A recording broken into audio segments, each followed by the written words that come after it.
மன்னிக்கிறதுலையும் மனம் திரும்புறதுலையும் நீங்கள் சிறந்தவர்களாக இருந்தீங்கன்னா அப்போ சத்தியத்தை அன்புடன் கை கொள்ள முடியும். நீங்கள் சத்தியம் அந்த ஜெம் டம்ளர்னா அந்த விலையேறப்பெற்ற கற்களை எடுத்து அதில் போட்டு அதை ஒரு ப்ராசஸ் பண்ணுறாங்க. அதை ஒரு மிஷின் மாதிரி அதில் போட்டு இப்படியே இது பண்ணுறாங்க பாருங்கள். அது பார்த்தா சாதாரண ஒரு கல் மாதிரி இருக்குது, ஆனால் அது விலையேறப்பெற்ற கல். அதனுடைய பிரகாசமும் அதனுடைய பளிச்சுங்கிற அந்த இதுவும் வெளியே வர்றதுக்கு இந்த உரசல் தேவைப்படுது.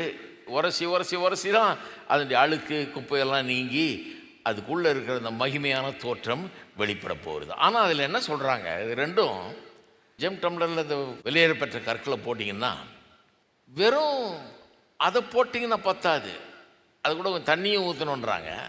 அதை இது பண்ணுறதுக்கு முன்னால் தண்ணி ஊற்றினா மட்டும் பத்தாது, வேற ஒரு காம்பவுண்ட் ஒன்று போடணுன்றாங்க.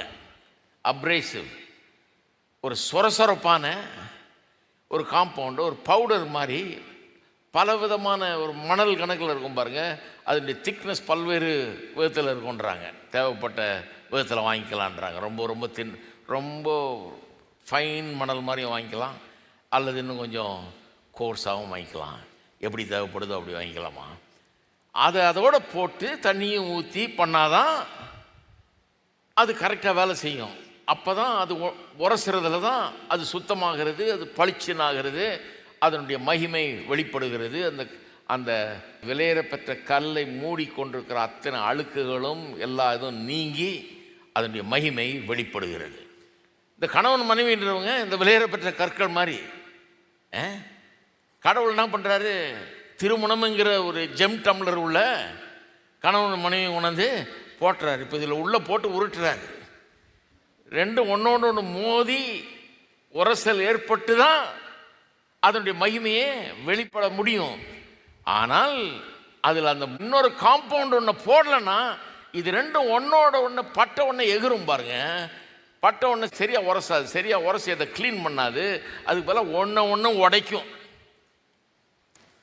பட்ட ஒன்று அப்படி தூரம் வந்துடும்.